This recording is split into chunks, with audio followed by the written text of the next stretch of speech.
If you could time travel to any decade, which one would you choose and what would you do there? Phones just got introduced, but they weren't like a big thing. Okay. So like, you know, people would go outside and like Early 2000s. yeah, not The even 90s. like 90s or maybe even 80s, where like you would just go out and you would figure things out and you know go meet new people. So Adisa, how was your first few months with the first team been? It's been amazing. Training with guys, training with high-level players, top keepers like you and Sean. It's been amazing.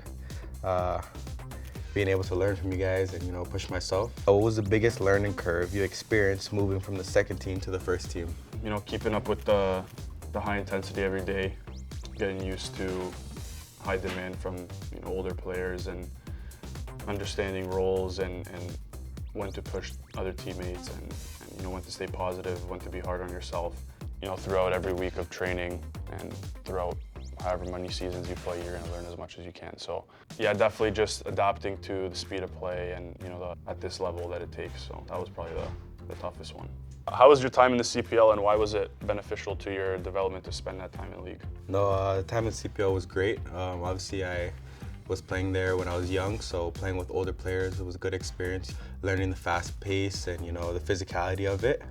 Also being away, spent time away in Halifax, so that was really good being on my own and you know just learning how to be by yourself and you know figuring things out on your own and being more social to like you know figure out where's a good spots to eat or like you know where do I get groceries from. But no, it was really good. And on the field, yeah, like I said, just playing with older guys, you know, physicality, speed, and fitting into it and, you know, learning from all those guys. So it was really good. Yeah, man. What has been your favorite memory with the first team thus far? There's been a few. Probably last year, our home opener was my first win, my first clean sheet in the league. And we had a strong start to the season. We had 2 results away. We came back home and, you know, I was called upon while Sean was out and we had a late goal from Lore. It was a 1-0 win, so that was probably my favorite moment, just to you know keep the good start to the season going. You know, another clean sheet. We had like 3 in a row, and then we followed that up with another win, and it was a good start to the season. So that was probably my favorite memory so far. If you could time travel to any decade, which one would you choose, and what would you do there? I would say, I don't know exactly what decade it is, but when phones just got introduced, but they weren't like a big thing.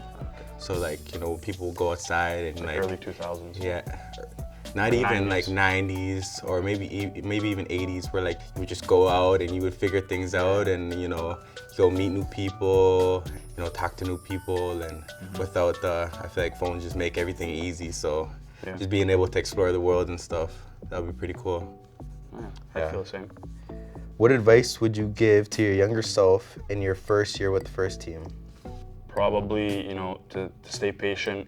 There's going to be a lot of ups and downs throughout trainings and games and moments in, you know, your first few seasons. So like, I've done pretty well for myself right now. If you saw me in my first years as a pro, I was really hot-headed, you know, couldn't keep it cool. But now it's like, you know, 3 years down the line, I've become much more calm and, you know, understood the industry we're in and how it's very demanding and, you know, high intensity, and a lot of stuff isn't going to go your way. So if I had to just, you know, tell my younger self, be calm like right off the start, I feel like that would help me a lot.